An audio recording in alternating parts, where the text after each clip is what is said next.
Hello, my name is Lars Friese, and I'm speaking to you because I've recently made a theoretical breakthrough in the fields of philosophy and theology.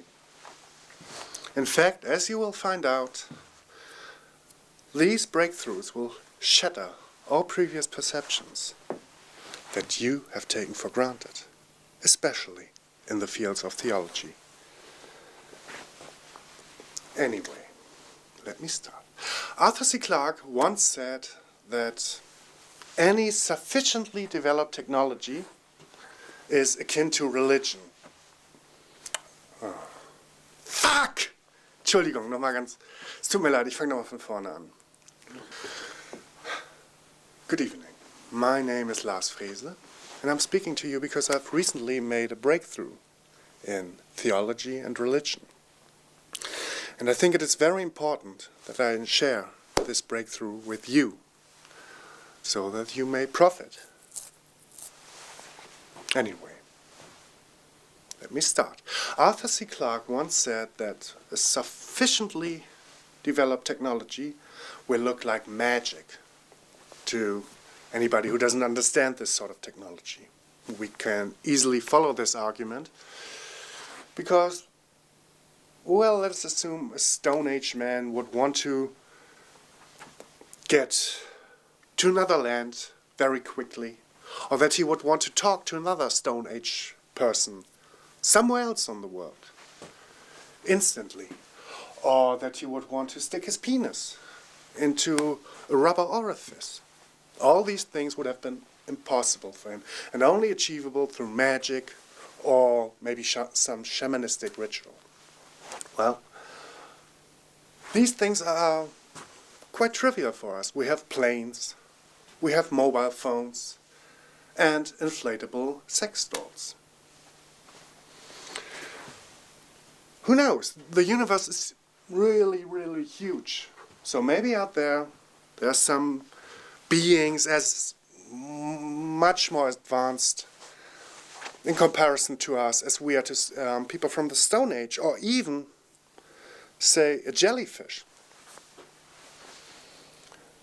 They could easily create anything that we could only explain with magic or religion or any other kind of fiction, science fiction, fairy tales, the Bible, you know, the whole thing. It's possible that they've got spaceships, flying castles, or even an eternal life in bliss and happiness.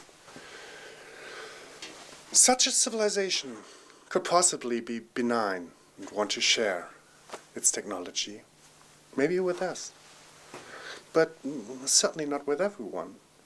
Living forever could be dangerous if you give eternal life to somebody who wants to destroy the world so that he could become a martyr, for example. And which pedophile wouldn't want to have countless underage virgins to, well, have his ways with all the time? And I don't think any kind of E.T. or grey-skinned being could offer anything that even comes close to these virgins.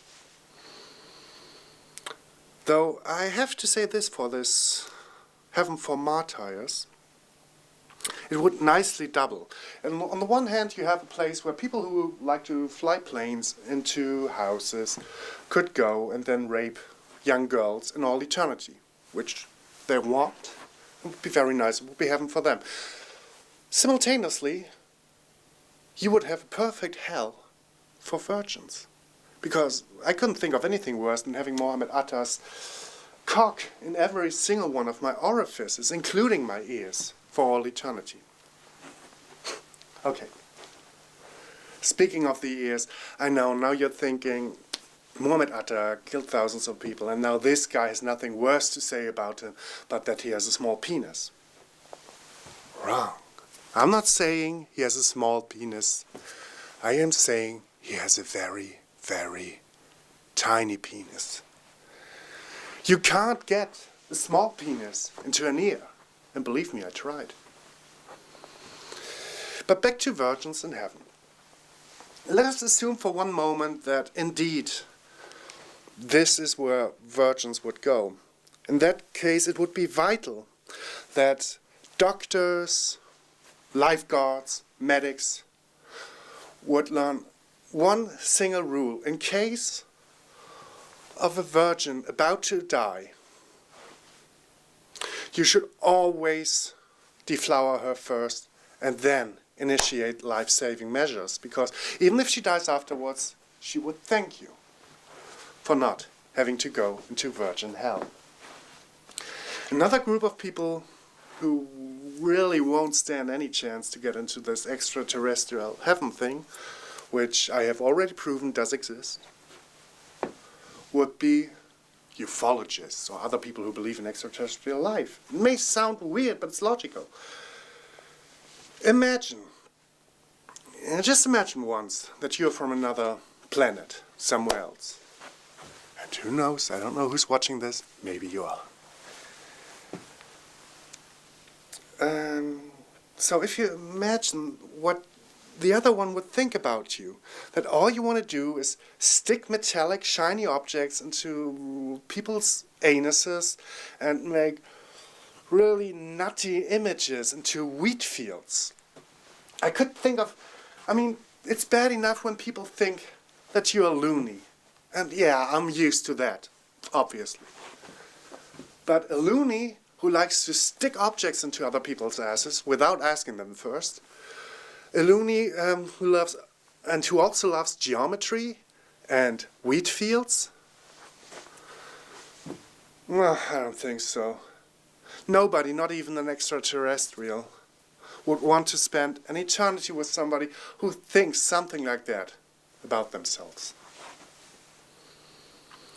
And so, those beings from another planet will only give the gift of eternal life and happiness to those who do not believe in things which can't be proven. So, religious people, nationalists, ufologists, voters of George W. Bush, they're all out. I'm sorry, it's not my choice, but you see, that's why only atheists have a chance to ever get into heaven. But we won't be allowed to call it heaven, of course, because then we would be kicked out by, the guy we can only call God behind his back.